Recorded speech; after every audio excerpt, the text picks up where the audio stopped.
My best girlfriend, Cotton, and I wake up in the afternoon and smoke the joint he made with grass he stole from his dad. We drink mint medicinal tea and listen to the old Pandora's record. We get sad when we remember that the lead singer was a speed addict. Cotton shows me how to play Courtney Love songs on the guitar for a few hours. At dusk, at 11 at night, in the middle of the night, then we go out. It's nighttime in the Tenderloin. Gay couples in bars want to buy us drinks. We go further downtown and sit at the bar.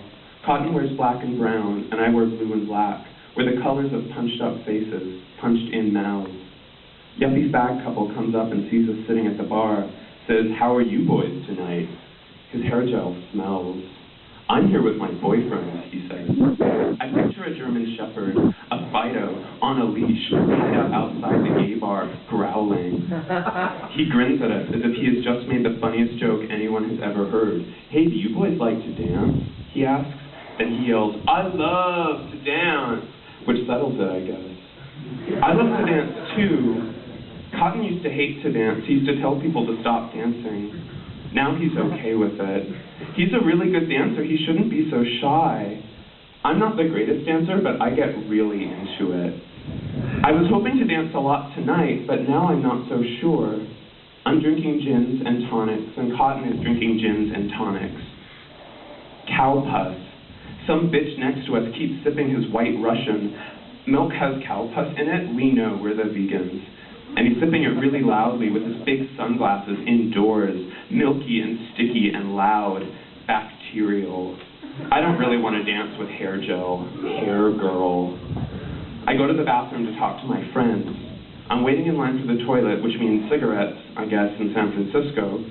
I see a boy with a dyed black mohawk sitting on a chair in the back hallway, sobbing, while a girl rubs his shoulder. His lips are pierced a few times. I sidestep them and watch someone giving a blowjob at the sink. It's my friend Daisy Duke. He writes a gossip column. It's called Loud Bag. He's getting his dick sucked by someone in a white t-shirt with expensive shoes. "Hey, Billy," Daisy Duke zips up his pants, and we watch boys on the dance floor. Here's how Daisy Duke says hey. He says it like women on television or when people are talking about the food that horses eat. "Damn," he shouts, and he points like kids in candy. He sees a boy who is skinny or something hanging up his coat nearby. The boy's pants are tight. They're probably his sister's pants. I bet he got all his old records from his older sister, too. She probably taught him how to dance so good. It always comes from an older sister. "Look at him," Daisy Duke says. "Yeah, I see him." "You like him, Billy?" Daisy asks. I nod, "Yes, of course." "You want to put your dick there? You want to put your dick up his ass?" I have to admit that I am not a poet. Hey, the boy says to Daisy, "What's up?" "Not much, sweetie. We're just watching you dance is all. What's your name?" "Daisy," the boy says. "You know my name." "Whoa, how do you know my name? What's your name?" Daisy is bewildered. This is like when you accidentally eat poison or when your vegan girlfriend takes a bite out of something that has milk in it and you don't have the heart to tell her, explain about how the cows are hooked up to machines, milking machines, and they get infected because they're hooked up for so long that pus gets into the milk, into the cookies, and you don't tell her, you just let her chew. "Daisy, I'm Justin. We know each other." Which means that poor Justin with the cute ass, dancing by himself in the back hallway with sobbing faggots. Poor Justin fucked Daisy Duke one time, or got fucked by Daisy Duke one time, and now doesn't even get to keep his own name. Worst divorce yet. I could watch this all night. The back. The further back you go, it's like backwards in time. The boys here are younger. At the very back of the gay bar, there are even more idiotic, young, tiny boy conversations. In the back alley, there's a little baby, maybe, shitting his pants. I leave Daisy Duke to go to the dance floor, meet up with Cotton and the men who want to buy us drinks. Men who love to dance. Daisy kisses me on the cheek. He kisses me on the mouth with tongue. I shake Justin's hand. "Congratulations." The yuppie is negotiating with Cotton. He says, "We're really open. Stephen and I are we're cool with anything. We're up for anything." Cotton pulls me aside. "Billy, these guys want to fuck us." I hate it. He says, "They really like us." This is code for run. Are they going to pay us, I asked. I would maybe have sex with one of them, the cute one, for money or something. The bitch bottom kept boy, even at 29, frosted tip, hot bitch piggy bottom, pierced nipples, tweaked nipples. Maybe he'd like me to tie him up and leave him somewhere dark. Maybe he'd like me to fuck him in the bathtub, tie him to the bed and then take all his cash. Worth a shot? Maybe he likes expensive sushi. I'm doubtful. Our drinks are done and Cotton is bored. I'm the slow one. I take forever. I can never make up my mind. I might have a brain tumor. What a creep I am, apparently. What a bore. The out-of-towner, the tourist. We get our coats. It was so nice to meet you boys, they say. Are you guys going to have a good night? Seriously, the cute one, the old queen, queer bitch, puts his hands on my shoulders. Have so much fun tonight, okay? Have a lot of fun. Like a carpet, he is rolled up, he is rolling. I can taste the glue taste on my own tongue, just looking at the sweat pooling down his neck. They think Cotton and I are running home to fuck each other. Outside the club, we find a pack of Nellies smoking cigarettes, so we bum a couple. Cotton starts a fight. Princess is the leader of the pack. He is a radical fairy, and he is chatty with us. Oh, boys, he says, I love making new friends. He hands us a pipe of weed. It's a crack pipe, though. There are traces of Matt, Tina, Crystal, Stephanie, Michelle, Honey, Wanda, Linda, Alexandra, Samantha, Eugene, name, America Girl, Lady, powder on it. I'm scared to smoke from it, but I do anyways. Fear is there to be overcome, right? Ride through the forest. A homeless woman walks up to ask for change from us. Princess says, ew, oh my God, this woman smells like shit. The homeless woman walks away, cursing. Oh, honey. I'm terrified. Cotton is terrified, too. You never know when, if, or how a curse will come true. Maybe Princess will get hit by a car for being such a fucking bitch faggot tonight.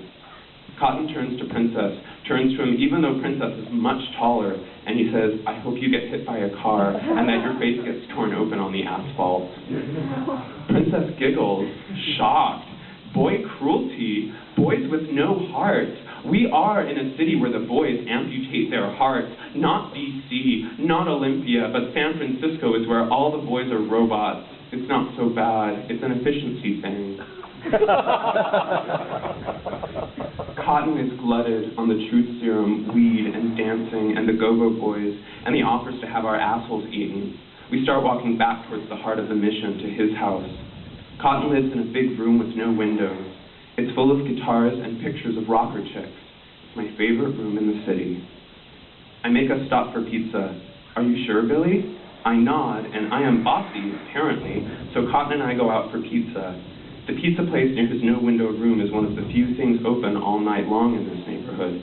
Cotton has a theory, and he's absolutely right, that the pizza place is staffed exclusively by faggots in the closet, there to catch a glimpse of boys like us.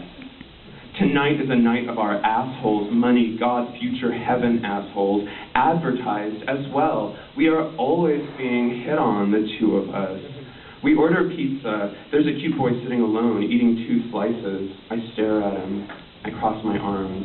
I have a stomach ache. Hey, lady, Cotton says. In high school, he was always my most popular friend. He can talk to animals, you know. He's one of those rare birds who knows everyone's language. The boy perks up and we sit down. So, what are you guys up to tonight? He asks. I think about lying to him and giving him a fake name. Cotton and I think the same thing. We're like twins or something. Teammates. I tell him that my name is Billy, and Cotton tells him that his name is Cotton, and we feel comfortable doing that because these aren't our real names. He gives us his real name, though, Chris. What did you boys do tonight? He asks. I wait for Cotton to talk first. I like feeling like wifey. This is Cotton's home turf. He'll make a better joke. I'm better at following it anyways. Cotton says we went to a nightclub together and now we're bored. What about you, baby Chris? He looks like he is new to town, and Cotton says so. I don't need to say it. I don't get to say it because I live in New York City now. So this is provincial San Francisco. This is the boonies. I am in a foreign land where the boys amputate ourselves. We wear tight jeans in New York, but we also act like we're dead. We all lie perfectly still in the bedroom. Courtney Love once said, we talk the same, we look the same, we even fuck the same. Chris is, of course, from the East Coast, and he is new to San Francisco, and this is when Cotton gets bored, so I take over. He goes up to get our pizza. My pizza. I ate pizza, Cotton doesn't because he's a good vegan warrior and I have no backbone. I can't make a fucking decision to save my life. I'll have the cheese. Mine with extra cow pus, please. Chris has some job, some non-profit job. He's bummed because he spent all night taking care of his friends from out of town, and now, he says, raising one eyebrow, which strikes me as obscene, me, with a face full of pus, finding this boy's eyebrow obscene. And now, it's like, what am I gonna do all night? It's 4 a.m. You know, he says, you know what I mean? I wonder if he likes it in San Francisco. So what's up with you guys? Chris asked, finishing off the last of his pizza. Are you guys like friends, boyfriends, what? Cotton pauses and I don't know whether or not to follow his lead. We're best friends, he says. This seems to work. But all night people have thought we're a couple. Oh, Chris says. Fuck him, as in her. We're going back to my house now, Cotton continues, to watch that Sonic Youth Goo movie. Have you ever seen it, Chris? No, he hasn't seen it. He hasn't seen anything good. This is getting ridiculous. Should I come too, he asks. He's honestly asking, and now Cotton has to literally hold his greasy hand to get him to come over. Don't bother, I think to myself. He comes with us. In Cotton's room, we smoke some more grass because I think I'll need it. Chris lays down in between us on the bed, and I am watching the shit out of Kim Gordon in leather stretch pants, wondering how much more blonde I'll have to be in my life. I want to be so cold as her. I watch and don't even notice that Chris and Cotton have started necking. Chris licks my ear, and I can't decide whether to go for it or keep hearing secrets about my friend Goo, Girl World, hair gel, Girl World sunglasses, fucking music videos, man. Chris and I start making out. Cotton eats his ass, and then at some point, Chris wants me to take off my shirt.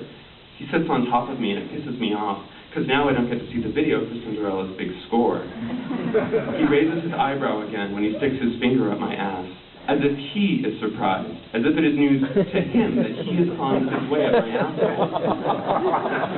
His mouth tastes like cow pus, grease, and crust. I hate him for looking so curious.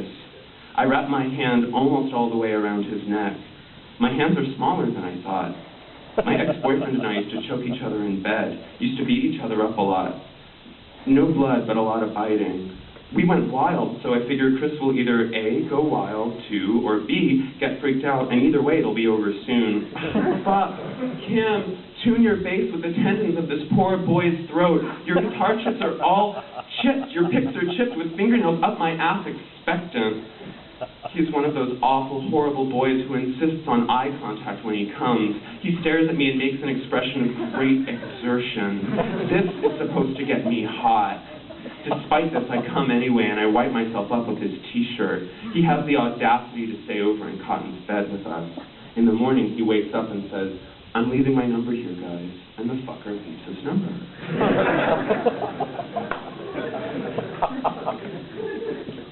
Back in New York City, I ran into Daisy Duke, walking home from the train.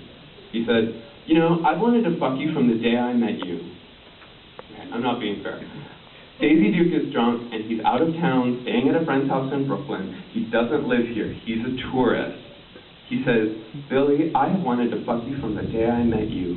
You're not my friend. We're not friends. I can get pervy on you. You're not safe from me. Actually, that sounds fine to me. I don't want to be safe. I want to be held, like H-E-L-D down, touched. But I don't want to be safe. Not with you, Daisy Duke.